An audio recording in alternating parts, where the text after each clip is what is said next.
Buenos días. Damos 5 minuticos para que se unan otros, por favor. Y arrancamos. Gracias.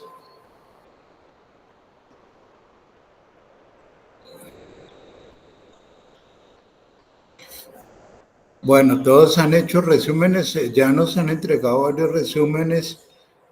Pilas con los resúmenes, por favor, para ir corrigiendo y para ir calificando eso. Habíamos quedado en que entregaban los resúmenes a mano, ¿correcto? Entonces ya han llevado varios, entonces para que estemos pendientes.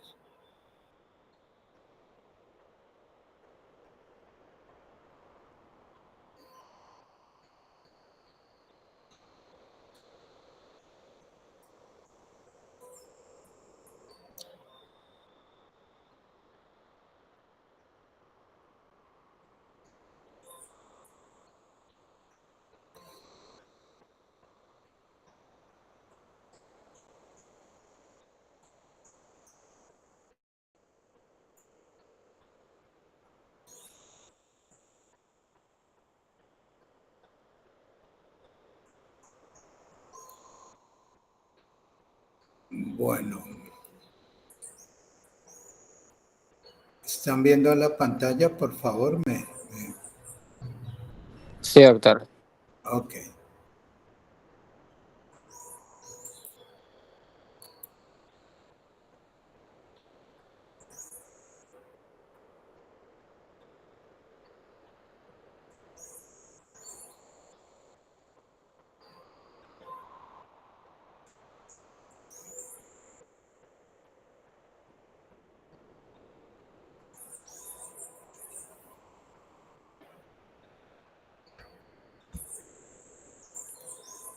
Bueno,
bueno.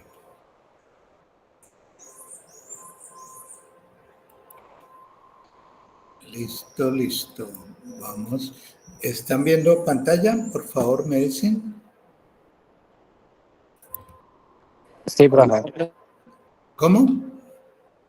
Sí se ve, profe. Ok, perfecto. Entonces, vamos a arrancar hoy en esta parte de lo que es la estructura de los ácidos nucleicos. Esto yo sé que lo han visto en varias ocasiones y ustedes pues de pronto les parecerá que es repetición de la repetidera y por supuesto que lo es, pero vamos a centralizar unos aspectos que al reforzarlos la esperanza es que ustedes puedan entender cómo es la dinámica con los ácidos nucleicos y toda la parte de lo que es el diagnóstico y la investigación alrededor de ellos. Entonces, una de las primeras cosas que es muy importante que ustedes tengan en cuenta es que esto nos ha cambiado totalmente el modo de ver el, la medicina genética, o sea, lo que es la genética clínica, pero no solamente eso, también ha cambiado, por ejemplo, el enfoque para cáncer, también ha cambiado el diagnóstico en patología, también ha cambiado todo, o sea, cómo las conductas van variando en la medida de las conductas clínicas, me refiero, en la medida en que la biología molecular nos está aportando muchas herramientas para enfocar lo que es diagnóstico. Entonces, de ahí que sea muy importante que ustedes entiendan cómo se lleva a cabo ese diagnóstico, cómo se hace, y para entender eso viene lo de siempre, que es muy importante tener en cuenta estas cosas, que es la estructura, porque conociendo uno la estructura, entendiendo la estructura de esto, es que se puede entender cómo es que funcionan toda la parte de hacer aproximaciones para todo esto que viene acá. Mire ustedes que, entonces, cuando uno, conociendo la estructura fue que se pudo asumir cómo podía ser la replicación, conociendo cómo se podía hacer la replicación, es que se pudo mirar cómo, después es que se transcribe la información genética, después deducir cómo era el código genético, cómo se lleva a cabo la regulación. Regulación es una palabra que en biología molecular es muy importante porque está implicando que no todos los genes están al mismo tiempo funcionando. Si eso ocurriera, los organismos perecerían, porque hay mucha información en eso que se va dando la transcripción, este fenómeno por la regulación. Ok. Bueno, entonces, acá volvemos un poquito de historia, genética, investigación científica de la herencia, genoma, conjunto de información genética de un organismo. O sea, esto que llamamos genotipo es todos los genes que nosotros tenemos, y lo que llamamos fenotipo es cómo es la manifestación de esos genes. La biología molecular, entonces, la ciencia que estudia la estructura y función de los genomas, ¿correcto? O sea, esta se relaciona con esta y obviamente también con todo esto. ¿Esto a qué conlleva? Que estudiemos la información genética que se transmite de una generación a otra y cómo los genes van gobernando toda la actividad celular. Ya se los mencionaba en la anterior monachita, de cómo todos los genes no se expresan al mismo tiempo, entonces se van expresando por lo que llamaríamos secuencialmente, dependiendo de la información que están traduciendo. Bueno, dice esto: actualmente se sabe que el ácido deoxirribonucleico es el depositario y transmisión de esta información tanto en procariotas como en eucariotas. Esto quiere decir una cuestión que es fundamental. Todos los organismos que existimos sobre este planeta, animales, vegetales, unicelulares, todos tenemos que nuestra información genética, nuestra herencia, se lleva a cabo a través de ¿qué? A través del ácido desoxirribonucleico, ¿ok? O DNA. Bueno, entonces, nosotros vamos mirando, y esta parte cómo empezó a estudiarse. Meissner estudió en 1865 la composición del pus. Encuentra una fracción precipitable por ácido leveo que denominó nucleína. O sea, Meissner encuentra que hay unas sustancias que tienen características ácidas, ¿sí? Él las denominó nucleínas y para que se encuentren particularmente hacia el núcleo.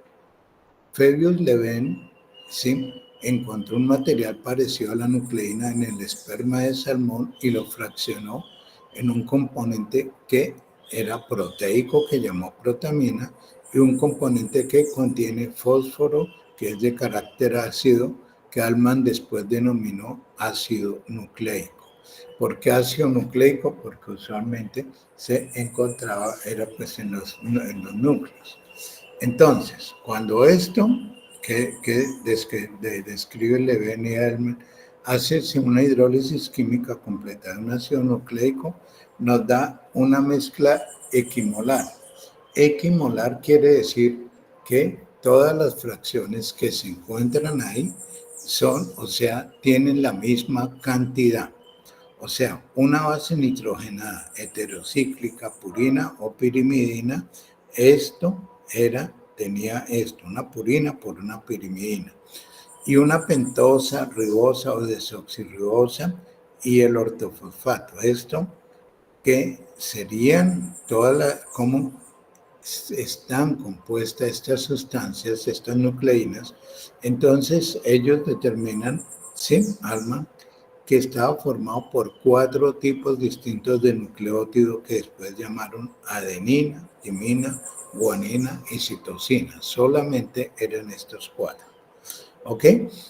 Bueno, entonces viene un asunto que es bien importante para tener en cuenta. Aparentemente, esto era una sustancia como muy simple y de alguna manera lo es, pero comparado pues con las estructuras de proteínas complejas o otras en lo que es la adenina, guanina, citosina y timina, entonces serían como sencillos. Pero miren ustedes que cuando se va disecando esto, se encuentra lo siguiente.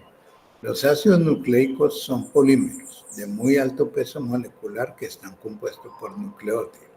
Entonces, ¿qué es un polímero? Un polímero es una sustancia, ¿sí?, en la cual hay una gran cantidad de unas estructuras menores que ellas se están uniendo. Es decir, una proteína está compuesta por muchos aminoácidos, el DNA está compuesta por los nucleóticos que son básicamente 4. Acuérdense, los aminoácidos son 20, pero en estos tenemos que son 4. Entonces viene este asunto. Esta está compuesta por una base nitrogenada que vemos acá. Base nitrogenada, ¿por qué? Porque tiene este NH2 que es nitrógeno. Está compuesta por un azúcar, en este caso es una pentosa, ¿sí? Y tiene un grupo fosfato. Dense cuenta ustedes que de entrada, si nos dicen este nucleótido es de ADN o de RNA, uno diría RNA. Y ustedes me dicen, ¿cómo sabe? Yo digo, ¿por qué? Porque aquí en la posición 2, para que no se nos olvide esto, que esta posición es fundamental, en esta posición 2 tiene un OH, un hidróxido, ¿sí? El deoxi quiere decir que no tiene esto, ¿sí? O sea, todos los nucleótidos, cuando están en el DNA, no tienen este hidróxido en la posición 2, ¿ok? Entonces, acuérdense de eso que más de una vez vamos a estar. Entonces, las unidades estructurales de los ácidos nucleicos se denomina el nucleótido, ¿correcto? Entonces, nosotros tenemos acá que hay una base nitrogenada, hay un azúcar y un fosfato, esto es un nucleótido. Entre la base nitrogenada y el azúcar hay un enlace que se llama N-glucosídico, ¿sí? Se da entre la posición C1 de la pentosa, o sea, esta es la posición 1, ya les había comentado, esta es la posición 2, 3, 4, 5, acá, ¿sí? Entonces, y la posición 1, 9 de la base pirimidínica o purínica, ahorita revisamos eso, que es la 1 y que es la 9. Miren que acá en el carbono 5, ¿sí? Acá se está uniendo el fosfato al azúcar, ¿sí? Esa unión del fosfato al azúcar es la que le va a dar una característica ácida, porque este fosfato es ácido. Entonces, van viendo ahí, van entendiendo todo. ¿Cambio? ¿Hay alguna pregunta, por favor? Sí, señor, todo claro. Ok. Entonces, nosotros habíamos hablado, todo esto es el nucleótido, acá. Entonces, acá nosotros tenemos que no, es muy importante ir conociendo esta estructura para entender cómo es toda esta parte metabólica. ¿De qué? De esto. Miren que el DNA se replica. O sea, al replicarse, entonces, ¿qué se logra hacer? Que la información va a heredarse de un organismo a otro. ¿Sí? Dos, la transcripción, ¿qué es? Un proceso mediante de este DNA se va a producir un RNA. Ese RNA tiene como finalidad construir proteínas. Esta se llama traducción. ¿Traducción de qué? De esta información la van a volver, esta información que está en RNA, primero en DNA, después en RNA, después la van a aprovechar y a construir las proteínas. Miren ustedes acá, cómo de este RNA yo puedo llegar a volver, aquí dice DNA, pero esto que llama retrotranscripción, o sea, por ejemplo, de eso vamos a entenderlo obviamente en la que primero, antes se pensaba, ¿sí? Digamos, por ahí en los años 60, 70, a 80, que todavía un poco, había una idea muy curiosa, que era que se llamaba el dogma central de la biología molecular. El dogma central quería decir que el DNA se producían proteínas y las proteínas eran funcionales. Pero cuando se fue conociendo toda esta vuelta, vino un asunto que llamó mucho la atención y poderosamente, que era el siguiente, era cuando se pudo entender que el RNA, que hay RNAs, o sea, secuencias específicas de RNAs que tienen la capacidad de, por ejemplo, ustedes se acuerdan del corte y empalme de los exones, intrones, ¿sí? Ese corte y empalme lo van a realizar RNAs. O sea que ya aquí cambió el asunto de la biología, del dogma central de la biología molecular, que es cuando se descubre que también el RNA puede tener funciones enzimáticas. ¿Correcto? Esto es también fundamental. ¿Por qué? Porque nos va a permitir entender muchas cosas. Y más adelante, ya en la medida en que se fue conociendo que habían virus, que eran solo RNAs, que esos virus debían tener la capacidad para poder, cuando invaden una célula, apoderarse de su maquinaria para poder hacer más virus. O sea, todo esto es parte de lo que se va llamando la construcción del conocimiento, y en ese momento estamos hablando de la construcción del conocimiento que tiene que ver con la biología molecular. ¿Ok?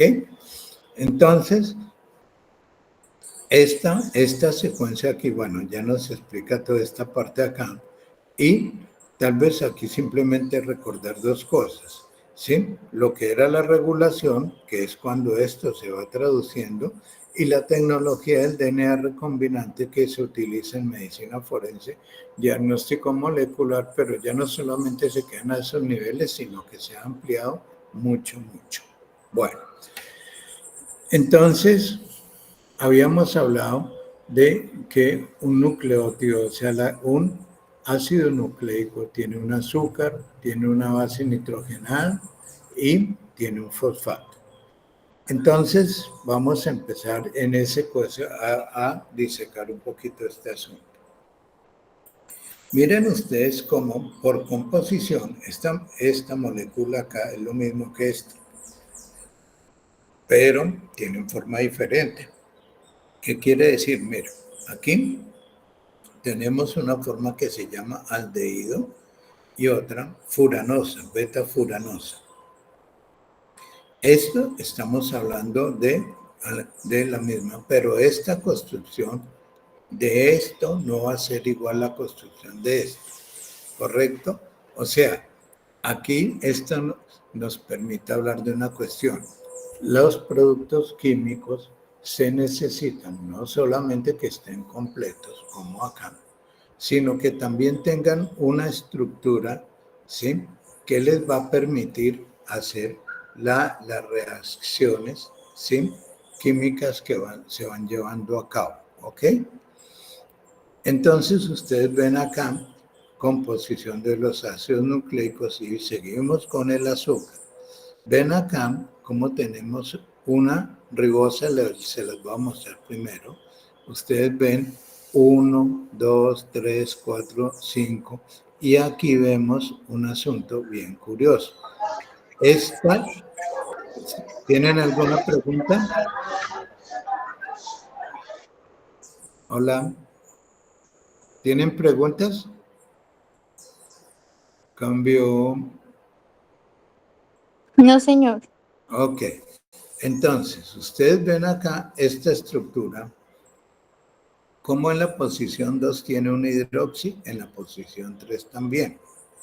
Miren, esta es la ribosa, la desoxirribosa, que quiere decir desoxi, que en esta posición 2 no tiene este oxígeno, no tiene ese hidróxido. ¿Sí?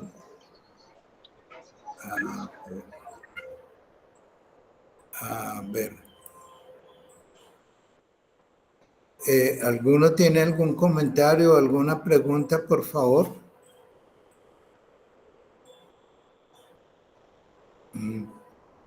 Bueno, ¿están viendo de nuevo dónde vamos? Sí, profe, sí, sí. Bueno, si el que tenga un comentario o una sugerencia o cualquier, no me avisa que no hay ningún problema. Es decir, nosotros estamos viendo esto, pero la idea es que lo vayamos enriqueciendo de una vez. Entonces, fundamental cuando hablamos del azúcar en conocer, hay una ribosa y una deoxirribosa, ¿correcto? Y en este asunto es bien interesante, ¿por qué? Porque miren ustedes que en esta posición 1 es donde se unen las bases nitrogenadas. Y cuando se va extendiendo una cadena de DNA o de RNA, está entre 5', que es acá, 5', y 3', que es acá. ¿De acuerdo? ¿Recuerdan eso? Siempre a uno le dicen 5', 3', 5', 3'. ¿Y qué es 5', 3'? Esto, acá, que es donde se están extendiendo las cadenas, ya sea de DNA o RNA, ¿correcto? Y las características moleculares se van dando de tal manera que uno acá va viendo, acá este es una ribosa, ¿sí? Y esta está en forma de lo que llamamos furanosa, ¿sí? ¿Por qué? Porque, ay, ¿qué pasa con este puntero?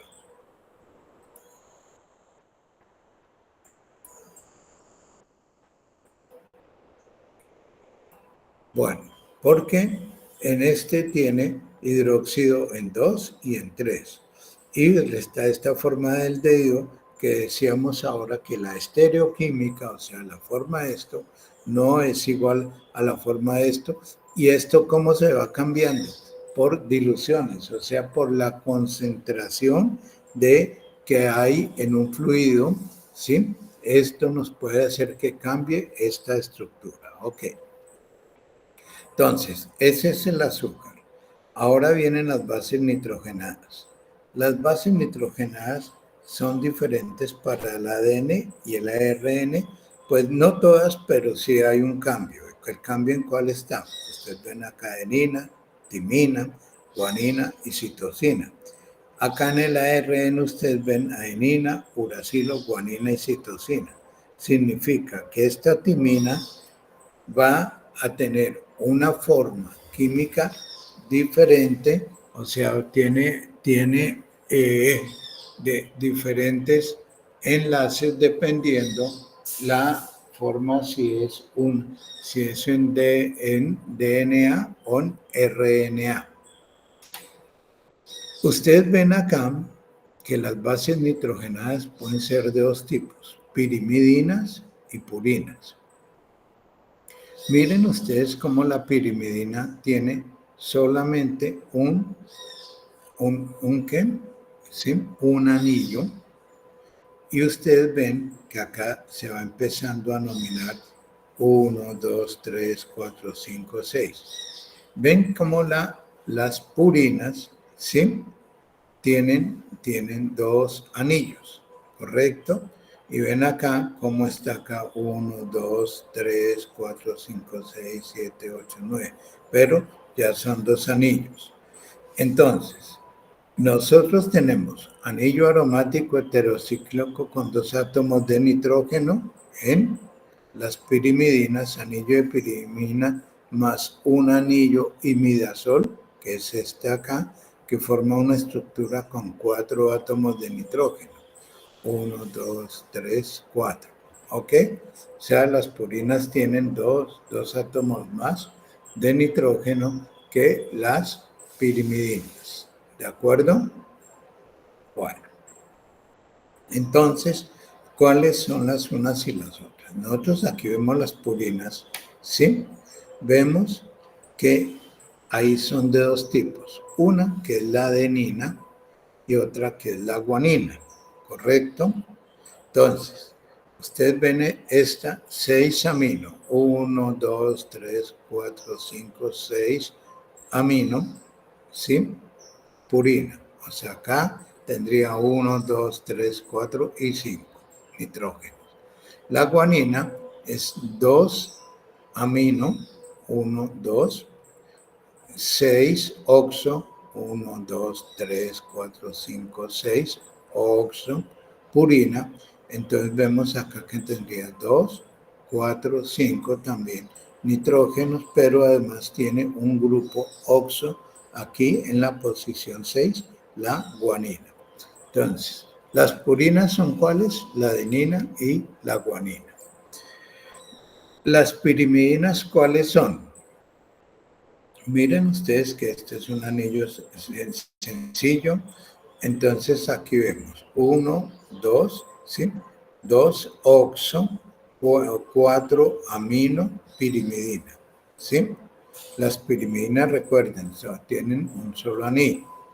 Vemos el uracilo, ¿sí? 1, 2, 3, 4, dioxo, pirimidina, y la timina, 2, 4 dióxido, 5 metilpirimidina. Este metil, recuérdenlo mucho en la timidina, porque nos sirve para trabajar mucha tecnología, pero también por acá pueden ir fijando mutaciones, ¿correcto? ¿Hasta ahí van sintonizados, muchachos? Sí, señor. Bueno, entonces ustedes ven acá, las pirimidínicas tienen un solo anillo, vemos acá la citosina, la timina y el uracilo que tienen la forma estructural que ya describimos, y las purínicas que básicamente tienen un doble anillo y tienen acá, varían las posiciones de este NH2 y también de un oxo que tiene la guanina, ¿sí? ¿De acuerdo? Entonces, estos, curiosamente, ya habíamos visto en los azúcares, pero esto también puede ocurrir con las bases nitrogenadas que existan en diferentes formas tautoméricas. Ustedes ven acá la adenina, ¿sí? La citosina, como esta adenina puede estar acá con este hidrógeno, en esta posición o en esta posición. Esto nos puede llevar a una reactividad que sea diferente. La forma imino también me puede hacer este hidróxido, porque recuerden que donde está libre esos hidrógenos puede hacer reacción. Miren cómo la guanina también le cambia este hidrógeno. Está acá, ¿sí? Que va en posición ¿cuál? 1, 2, 3, 4, 5, 6, ¿sí? O acá estar en el óxido, y si ven que acá este doble enlace del oxígeno queda uno de estos acá para unir con el hidrógeno, y este podría ser reactividad acá. Ustedes ven la timina igual con este oxo, como pueden variar de acuerdo a la forma tautomérica en que esté. Esto es más o menos lo que me explica esta parte de lo que son las formas tautoméricas, que puede eventualmente tener una reactividad diferente. En términos prácticos, ¿qué me está diciendo eso? Algo muy curioso, ¿sí? Que pueden haber reacciones de las bases nitrogenadas, pueden tener eventualmente una reactividad diferente, y esto me puede eventualmente hacer que se me produzcan mutaciones de una manera más fácil en uno o en otro sentido. Miren ustedes acá cómo estas partes me pueden llevar a que me cambien reactividad. Entonces, por eso dice también esta parte, las formas tautoméricas pueden repercutir en el apareamiento de las bases. ¿Se recuerdan que la guanina se une con una citosina y la adenina con una timina? Pero si me cambian posiciones de esto, puede ocurrir que haya un reconocimiento adecuado de los enlaces, pero no de la reactividad que tiene que tener una molécula, y se me puede producir una mutación. O sea, ¿vamos entendiendo o cambio? Hola. Sí, señor. Sí, profe. Bueno, ok. Y esta es la parte de lo que hemos estado hablando. Por ejemplo, una forma ceto.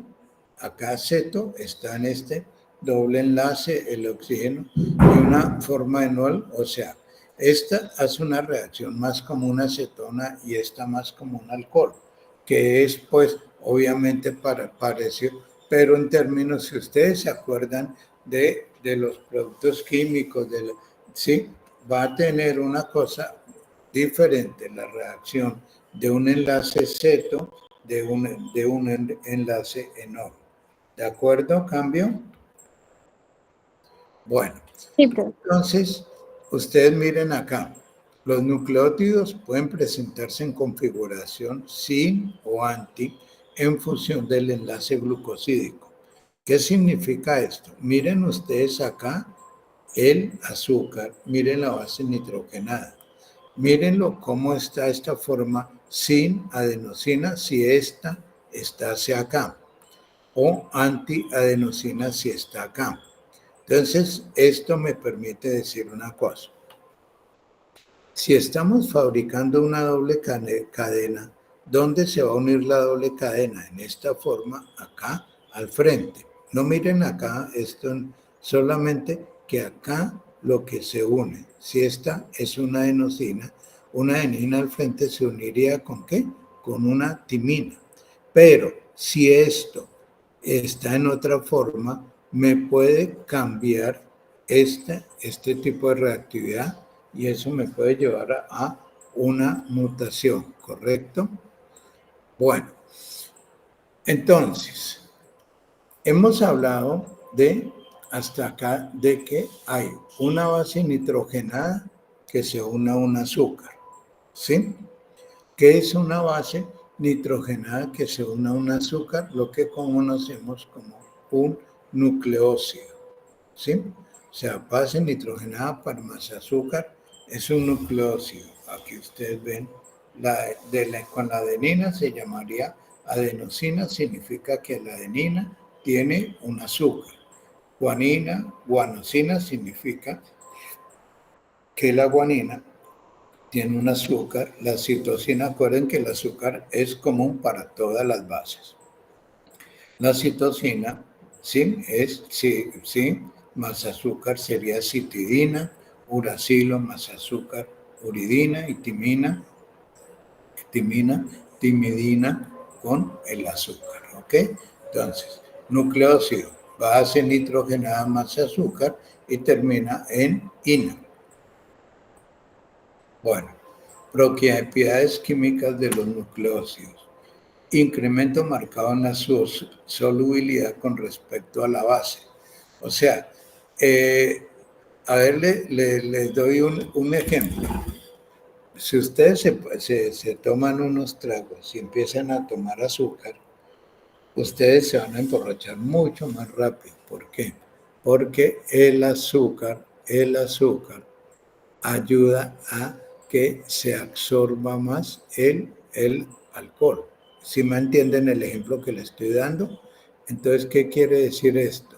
Que cuando nosotros tenemos nucleósidos, hay un incremento marcado en la solubilidad cuando hay un azúcar que cuando está solamente la base nitrogenada.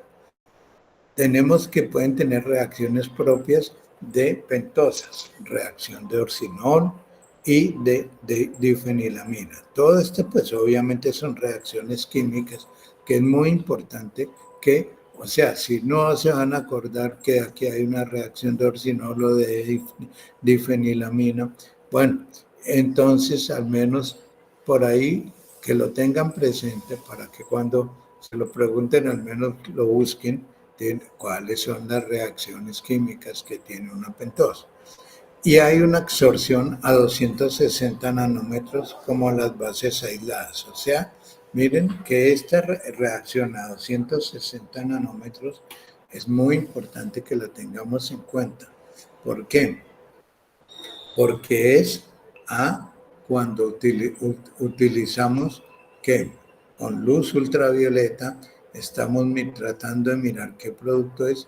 La reacción va a ser diferente si nosotros tenemos una proteína, si tenemos un ácido nucleico, si tenemos un azúcar solo o si tenemos por ejemplo, un ácido graso. Todos son diferentes reacciones, ¿ok? Entonces, ¿cuál es lo otro? Ay, caramba. Lo otro que es muy importante es mirar cómo en esta parte, si nosotros a un nucleósido le unimos un fosfato, ¿sí? Entonces, ¿qué ocurre? El fosfato, pues si ven ustedes estos acá, me' a dar una carga negativa al nucleótido. Entonces, normalmente se unen los fosfatos en la posición 5' de la pentosa que ya les había dicho a ustedes. Entonces, un nucleósido más una base nitrogenada más azúcar. Y si le ponemos un fosfato, ya se llama nucleótido, ¿correcto? Entonces, vamos viendo cómo los nucleótidos pueden ser de adenina, guanina, citosina, timina, uracilo, ¿sí? Y como el de uracilo, pues es exclusivo de solamente el RNA, no está en el DNA. ¿Van entendiendo esa vuelta, por favor? ¿Sí? Entonces, una de las cosas que voy a dejarles hoy aquí como para no bombardearlos mucho con esta parte de la estructura, que entiendan muy bien, es que nosotros a veces pensamos que los nucleótidos solamente sirven en el DNA, y miren ustedes que no. En el metabolismo energético tenemos el ATP, adenín trifosfato, ¿sí? adenina, trifosfato en el metabolismo energético. Eso nos lo han dicho desde biología. ¿Cuál es la moneda universal de la energía? El ATP. Pero miren ustedes que el GTP, o sea, la adenina trifosfato, ¿sí?, trabaja en la síntesis de proteína. La citosina trifosfato en la síntesis de lípidos y la uridina trifosfato en el metabolismo de carbohidratos. O sea, los nucleótidos no solamente son importantes cuando nosotros estamos hablando de la parte que tiene que ver con el DNA o el RNA, sino también muy importante como cofactores en todo el metabolismo, mire que no, ¿sí?, de los organismos, ¿sí? Tienen que ver como todo el metabolismo energético, síntesis de proteínas, de lípidos y carbohidratos, mejor dicho, en todo. ¿De acuerdo? ¿Sí? Entonces, bueno, yo les voy a dejar acá y en la próxima charla vamos a continuar ¿para qué? Para entender cómo es que todas esas proteínas y todos esos ácidos nucleicos se van a llevar para estar participando en el mismo metabolismo. ¿Hasta aquí hay alguna pregunta, por favor? Cambio. No, señor. No, profe. Ok, listo, chicos. Entonces, el próximo miércoles nos vemos.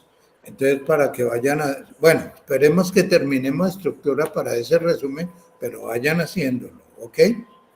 Sí, por si acaso me acuerdan que vamos acá en la diapo 25, que es que a veces tenemos que otros cursos parecidos y no da eso. Entonces, listo, les deseo que tengan una feliz tarde. ¿Alguno tiene comentarios, todo eso? Me lo pase. Me lo hace de una vez, si no, entonces tranquilos, no hay problema. ¿Ok? ¿Listo, chicos? Vale, profe, muchas gracias. Hasta luego. Gracias, Muchas profe. gracias, profe. Hasta luego. Gracias, profe. Chao, que estén bien.